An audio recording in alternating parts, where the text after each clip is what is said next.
नमस्कार विद्यार्थियों, अब हम देखते हैं रेशम के कपड़े का निर्माण किस तरीके किया जाता है। रेशम का जो कपड़ा होता है, जो प्योर सिल्क की बात करते हैं, प्योर सिल्क जो होता है वो थोड़ा बहुत कॉस्टली होता है।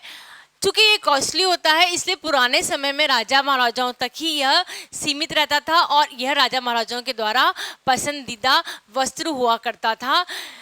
धीरे धीरे यह राजा महाराज के बाद में यह प्रजा के पास में भी आने लगा। अब टेक्नोलॉजीज इस तरीके से डेवलप हो चुकी हैं कि हम रेशम के कपड़े का निर्माण रेशम के कपड़े का निर्माण के लिए हम रेशम के कीड़े के पालते हैं, जिससे रेशम के कपड़े का निर्माण हो सके।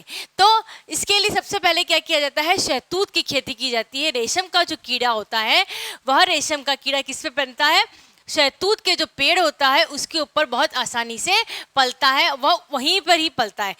चूंकि हमें रेशम के कपड़े का निर्माण करना है इसलिए हमें सर्वप्रथम क्या करना पड़ेगा, रेशम के कीड़े का निर्माण करना पड़ेगा।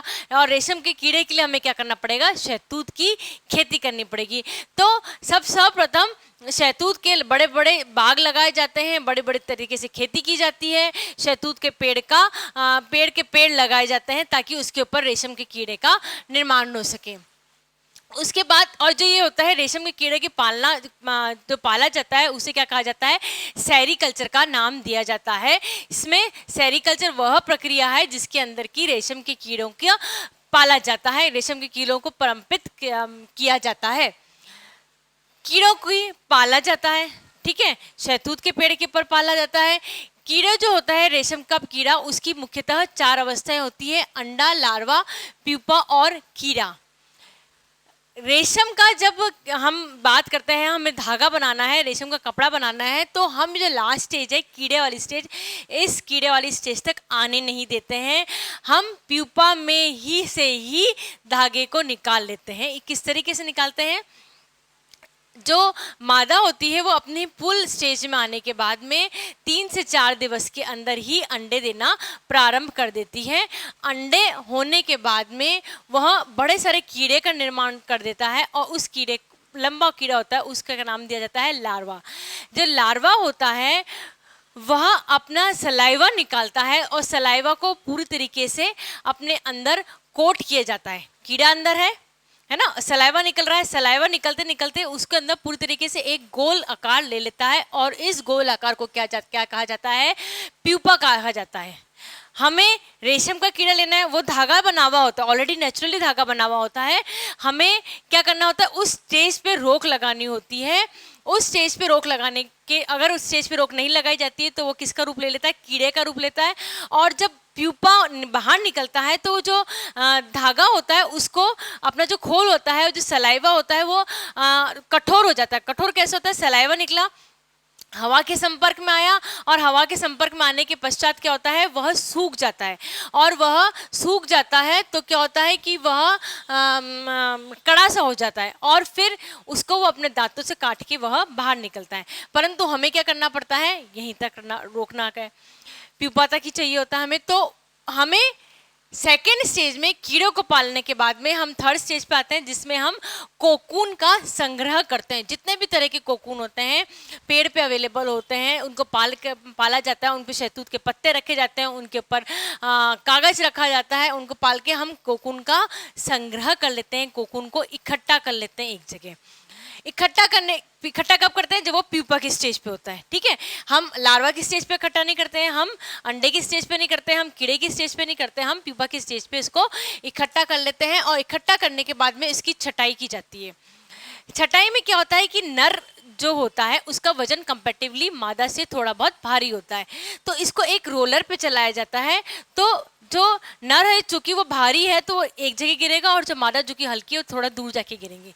बट ऑब्वियस सी बात है, हल्की चीज थोड़ी दूर जाके गिरेगी और जो भारी चीज है वो थोड़ी नजदीक जाके गिरेगी। तो नर और मादा की इस तरीके से छटाई की जाती है। जो मादा होती है उसको पुनः सेरीकल्चर के लिए, अंडे के लिए आगे पाला जाता है और जो नर होता है उसके अंग को हम अलग से छांट लिए जाते हैं। अब वह प्यूपा अभी जिंदा होता है और वह उसके अंदर गोंद होता है, उसके अंदर सलाइवा जो मिक्स होता है वो थोड़ा बहुत कड़ा होता है।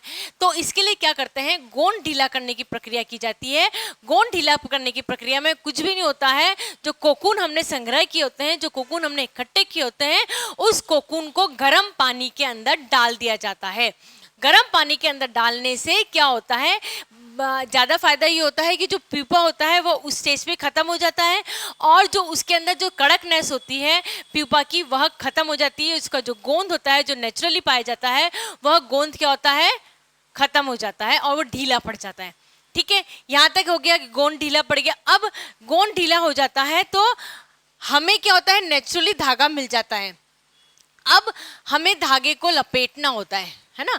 तो धागे को लपेटने के लिए कोकून का जो सिरा होता है वह केवल इतना करना होता है, कोकून का जो सिरा होता है वह ढूंढ के उसे मशीन पे लगाना होता है। यह काम बोलने में तो बहुत आसान लगता है कि बस कोकून का एक सिरा पकड़ो और इसको मशीन पे लगा दो, लपेट जाएगा, परंतु वो सिरा को फाइंड आउट करना बड़ा ही एक्सपर्टाइजेशन का काम होता है। सिरे को आंखों से मैनुअली देखकर और उसके ऊपर ब्रश लगाकर उसको निकाला जाता है। और क्योंकि वो रेशम का जो धागा होता है वो बहुत ही नाजुक सा, बहुत कमज़ोर सा होता है, बहुत पतला सा होता है, तो उसे एक ना करके हम 2-4 धागों को एक साथ लपेटा जाता है। और उसकी जो लंबाई होती है माइंड इट, वो 100 से 200 फीट तक होती है। एक धागे की लंबाई 100 से 200 फीट तक होती है। नेचुरल जब पाए जाने वाले धागों में ये सबसे ज़्यादा बड़ी लंबाई का पाया जाता है। इसके बाद हमने धागा लपेट लिया। धागा लपेटने के बाद हम नेक्स्ट प्रोसेस की तरफ करते हैं, हम धागे की लच्छियाँ बना लेते हैं। लच्छियाँ बनाने का मतलब होता है कि हम इकट्ठे कर लेते हैं धागों को एक साथ, जैसे 100 से 200 फीट तक का हुआ, ऐसे एक लच्छी, फिर दूसरी लच्छी, तीसरी लच्छी, चौथी लच्छी, इस तरीके से हम लच्छियों को एक साथ में इकट्ठा कर लेते हैं और उनको इकट्ठा करके हम बांध देते हैं। डेट इज गांठें बनाने का प्रोसेस होता है जो कि 5 से 10 पौंड तक की बनाई जाती है। 5 से 10 पौंड तक की इसलिए बनाई जाती है क्योंकि रेशम का धागा होता है जो कि बहुत नाजुक होता है। अगर आप प्योर रेशम के कपड़े की बात करें तो प्योर रेशम का कपड़ा भी बहुत नाजुक होता है, उसके ऊपर अधिक ताप नहीं लगाया जाता है। जब हम इसकी विशेषताएं पढ़ेंगे तब आप देखेंगे ना, अधिक ताप बिल्कुल सहन नहीं कर सकता, अधिक धुलाई भी सहन नहीं कर सकता क्योंकि वो बहुत नाजुक होता है। इसलिए उसका जो गांठें बनाई जाती है वो 5 से 10 पौंड तक ही सीमित रखते हैं। इसके बाद उसके अंदर उससे धागा बना दिया जाता है। अब मशीन के अंदर धागा बन गया है ना। अब धागा बनने के बाद क्या होता है कि वो बहुत ही नाजुक होता है, बहुत ही मुलायम सा होता है। चूंकि बहुत नाजुक सा, बहुत मुलायम सा होता है तो उसके ऊपर हम क्या करते हैं, उसके उपस्थित गोंद लगाते हैं हम, है ना। हमने इसमें गोंद लगा दिया जाता है। उसके अंदर नेचुरली जो गोंद अवेलेबल होता है उसको हमें हटाना होता है। उसको हटाने की प्रक्रिया के बाद में ही वस्त्र बनाने की प्रक्रिया आरंभ होती है। अगर गोंद नहीं हटाया जाता है तो क्या होता है कि वस्त्र तो बन जाएगा, कोई दिक्कत नहीं आएगी, परंतु वस्त्र में एक तो इस बीच के जो ताने और बाने के बीच में जो स्पेस आती है वह स्पेस इस समय नहीं आएगी। और जब स्पेस कब आएगी, जब वस्त्र को धुलाई की जाएगी तब उसके अंदर जो ताने और बाने के बीच की जो स्पेस है वह स्पेस आ जाती है। तो गोंद को हटाया जाता है। गोंद को हटाने के पश्चात ताने और बाने के द्वारा इजीली वस्त्र को बनाया जाता है ताकि उनके बीच की जो स्पेस है वह स्पेस कम हो और वस्त्र अच्छी क्वालिटी का बने। हमने गोंद हटा दिया।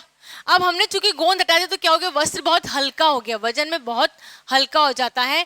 चूंकि वह वजन में हल्का हो जाता है तो वह पहनने में मुश्किल करता है और बहुत सॉफ्ट होने के कारण वो इजीली फट जाता है। क्योंकि वो इजीली फट जाता है तो हम, क्योंकि महंगा भी है और इजीली फट भी रहा है, तो हमें क्या करते हैं, इसके लिए इसका वजन बढ़ाया जाता है। वजन बढ़ाया जाता है लोहे और टीन के द्वारा, थोड़ा बहुत लिक्विड करके और फिर उसका वजन इस तरीके से बढ़ाया जाता है। कपड़ा तैयार हो गया। कपड़ा तैयार होने के बाद में हमें क्या करते हैं, इसके अंदर ब्लीचिंग करते हैं। माइंड इट, जब हम कॉटन की ब्लीच करते हैं, जब ऊन की ब्लीच करते हैं तो हम उसके अंदर हैवी ब्लीच का इस्तेमाल कर सकते हैं। उसके धागे की क्वालिटी ये होती है कि हैवी ब्लीच से वह इतना नुकसान नहीं करता है। वहीं रेशम का जो धागा होता है वह एकदम से ब्लीच से फट जाता है, खराब हो जाता है, तो उसके अंदर हमेशा माइल्ड ब्लीच का उपयोग किया जाता है। यह प्रोसेस केवल और केवल कहाँ की जाती है? इंडस्ट्रीज में की जाती है। हम और आप घर के अंदर कभी भी रेशम के कपड़े के ऊपर ब्लीच का उपयोग नहीं करते हैं। कॉटन के ऊपर फिर भी हम विभिन्न तरह की ब्लीच का उपयोग कर सकते हैं, पर इसके ऊपर हम किसी भी तरह की ब्लीच का उपयोग नहीं करते हैं। सिल्क के कपड़ों पर यह केवल इंडस्ट्रीज में ही की जाती है, और इंडस्ट्रीज में भी हैवी ब्लीच का उपयोग न करके माइल्ड ब्लीच का उपयोग किया जाता है। कपड़ा बनके तैयार हो गया, प्लेन कपड़ा है, वाइट कपड़ा है। जो सिल्क होता है वो हमेशा लाइट कलर का ही होता है, लेमन कलर का या वाइट कलर का होता है कपड़ा, तो हमें उसकी रंगाई और छपाई की जाती है। ठीक है, उसको डिफरेंट डिफरेंट कलर्स में कलर कर दिया जाता है, फिर उसके ऊपर डिफरेंट तरह की छपाई की जाती है। छपाई मशीन से भी कर सकते हैं, छपाई हाथ के द्वारा भी कर सकती है, और लास्ट में उसकी परिसज्जा की जाती है। परिसज्जा का तात्पर्य होता है कि उसके सिल्क के अंदर की जो भी कमियां होती हैं उसको दूर करना। ठीक है, सिल्क के अंदर कमी होती है कि उसका वजन हल्का होता है, परंतु पहनने में तो बहुत अच्छा लगता है, परंतु क्या होता है कि फटने का, खराब होने का डर बहुत ज़्यादा होता है। तो इसको विभिन्न तरह की परिसज्जा के द्वारा इसकी कमियों को दूर किया जाता है। सिल्क ऐसा फाइबर है जिसमें हमें बनाने में ज़्यादा मेहनत नहीं करती, ये नेचुरली मेड फाइबर है। जब प्यूपा का लार्वा निकलता है वो अपने आप को लार्वा के अंदर समेट लेता है, और वह हवा के कांटेक्ट में आता जाता है। तो हवा के कांटेक्ट में आने के बाद में उसका जो सलाइवा है वह क्या होता है, वो सूखता जाता है। सलाइवा सूख के कड़क हो जाता है, तो वह अपना जो प्यूपा होता है वो किसका रूप ले लेता है? कोकून का रूप ले लेता है, और कोकून को हम संग्रहित कर लेते हैं, हम इसको इकट्ठा कर लेते हैं। किसके लिए इकट्ठा करते हैं? हम रेशम का कपड़ा बनाने के लिए, रेशम के धागे का निर्माण के लिए उसको इकट्ठा कर लेते हैं। उसकी कोकून की छटाई की जाती है। कोकून की छटाई उसके वजन के हिसाब से की जाती है। वजन ज़्यादा होगा तो बट ऑफिस सलाइवा ज़्यादा है, सलाइवा ज़्यादा है तो लंबाई कपड़े धागे की जो होती है वह ज़्यादा आती है। इस हिसाब से हम उसकी कर लेते हैं। नर कोकून का वजन ज़्यादा होता है, मादा कोकून का वजन कम होता है। मादा कोकून को पुनः वापस से सेरिकल्चर के प्रोसेस के लिए भी लिया जा सकता है, इसलिए नर और मादा कोकून को अलग अलग छांटा जाता है। इस बहुत ही सिंपल प्रोसेस होता है। बेल्ट के ऊपर इसको लगा दिया जाता है, मादा कोकून जो होता है वो दूर फेंका जाता है, और जो नर कोकून होता है वजन में भारी होने के कारण वह पास के स्थान पे इकट्ठा हो जाता है। उसके बाद उसको गर्म करके गर्म पानी में डाल दिया जाता है। गर्म पानी में डालने के कारण से उसका जो गोंद होता है वह ढीला हो जाता है, हमें अपने आप धागा मिल जाता है। धागे मिलने की प्रक्रिया में एक्सपर्ट्स के द्वारा धागे को क्या किया जाता है, इकट्ठा एक लेयर निकाली जाती है उसकी, और वो कोना पकड़ के हमें धागे का निर्माण हो जाता है। लच्छियाँ बना दी जाती है और उसकी गांठें बना दी जाती है। गांठे का वजन 5 से 10 पाउंड से ज़्यादा नहीं रखा जाता है। धागा निर्माण हो जाता है। अब क्योंकि उसमें फिर हमने गोंद लगाया जाता है, जो कि गोंद जो होता है वो ताने और बाने को बनाने में मुश्किल होता है, उसके अंदर स्पेस ज़्यादा रह सकती है, इसलिए उसका गोंद को हटाना बहुत ही आवश्यक होता है। गोंद हटाने के बाद में विभिन्न प्रक्रियाओं के द्वारा, विभिन्न वीव के द्वारा, चाहे वो ट्विल वीव हो, चाहे वो साटिन वीव हो, चाहे वो प्लेन वीव हो, विभिन्न प्रक्रियाओं के द्वारा वस्त्र का निर्माण हो जाता है। और उसके बाद में चूंकि वस्त्र बहुत ही हल्का होता है, फटने का जल्दी से डर रहता है, पहनने में मुश्किल भी आ सकती है, तो वह उसके ऊपर उसका वजन बढ़ाया जाता है। वजन लोहा एवं टीन के द्वारा बढ़ाया जाता है। उसके बाद हम उसको ब्लीच करते हैं, उसके ऊपर उपस्थित विभिन्न तरह की गंदगियों को हटा दिया जाता है। रिमेंबर इट, इसके अंदर माइल्ड ब्लीच का इस्तेमाल होता है। उसके बाद इसकी रंगाई एवं छपाई करके विभिन्न तरीके से परिसज्जित करके उसको मार्केट में उपस्थित कर दिया जाता है।